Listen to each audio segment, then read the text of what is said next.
जय श्री राधे, जय श्री कृष्णा। गिरिराज धरण प्रभु तुम्हरी शरण। क्या आप जानते हैं कि गिरिराज गोवर्धन पर्वत कैसे धरती पर आए और वे पहले वृंदावन में नहीं थे।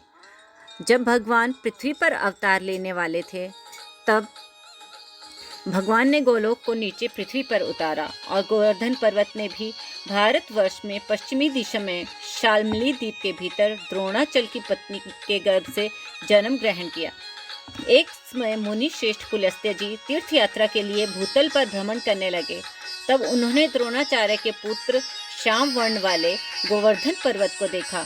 उन्होंने देखा कि उस पर्वत पर बड़ी शांति है, तो उन्होंने गोवर्धन की शोभा देखी। उन्हें लगा कि यह मुमुक्षुओं के लिए मोक्ष पद प्रतीत हो रहा है।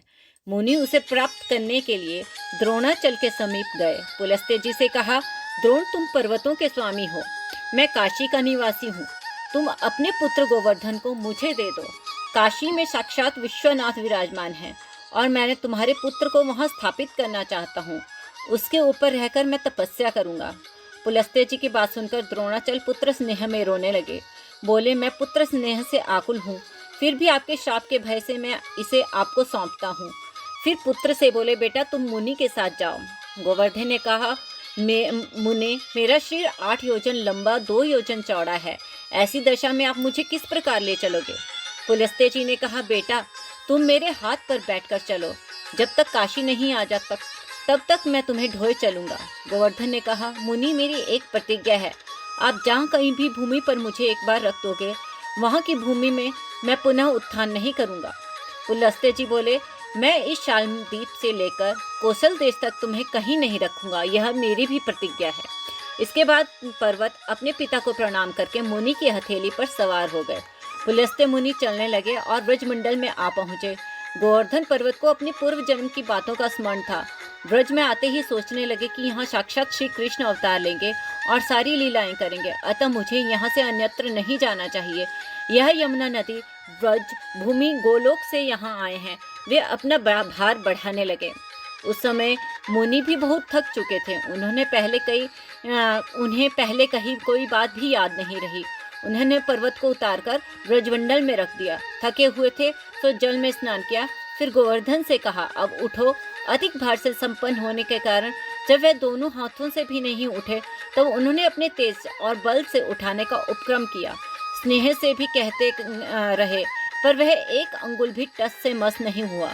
वे बोले, शीघ्र बताओ, तुम्हारा क्या प्रयोजन है? गोवर्धन बोला, मुझे मुनि, इसमें मेरा दोष नहीं है। मैंने तो आपसे पहले ही कहा था कि अब मैं यहाँ से नहीं उठूंगा। यह उत्तर सुनकर मुनि क्रोध में जलने लगे और उन्होंने गोवर्धन को श्राप दे दिया। पुलस्त्य जी बोले, तू बड़ा ढीठ है, इसलिए तू प्रतिदिन तिल तिल क्षीण क्षीण होता जाएगा। यह कहकर पुलस्त्य जी काशी चले गए। उसी दिन से गोवर्धन पर्वत प्रतिदिन तिल तिल क्षीण होते जा रहे हैं। जैसे यह गोलोक धाम में उत्सुकता पूर्वक बढ़ने लगे थे, उसी तरह यहाँ पे भी बढ़े तो पृथ्वी को ढक देंगे। यह सोचकर मुनि ने उन्हें प्रतिदिन क्षीण होने का श्राप दे दिया। जब तक इस भूतल पर भागीरथी गंगा और गोवर्धन पर्वत है, तब तक कली काल का प्रभाव नहीं रहेगा। गोवर्धन पूजा कार्तिक मास के शुक्ल पक्ष की प्रतिपदा को की जाती है, जो दिवाली के ठीक एक दिन बाद आती है। यह दिन भगवान श्री कृष्ण की इंद्रदेव पर विजय के रूप में प्रचलित है। कहा जाता है, भगवान श्री कृष्ण ने इस दिन अपनी एक उंगली से इन्हें उठाकर गांव वालों को इंद्रदेव के प्रकोप से बचाया था। गोवर्धन पूजा को अन्नकूट के रूप में भी मनाया जाता है। बोलिए बांके बिहारी लाल की जय। भक्तों, आपको यह जानकारी कैसी लगी? यदि आपको यह पसंद आई तो कृपया इस वीडियो को लाइक करें, शेयर करें और सब्सक्राइब करें। जय श्री राधे, जय श्री कृष्ण।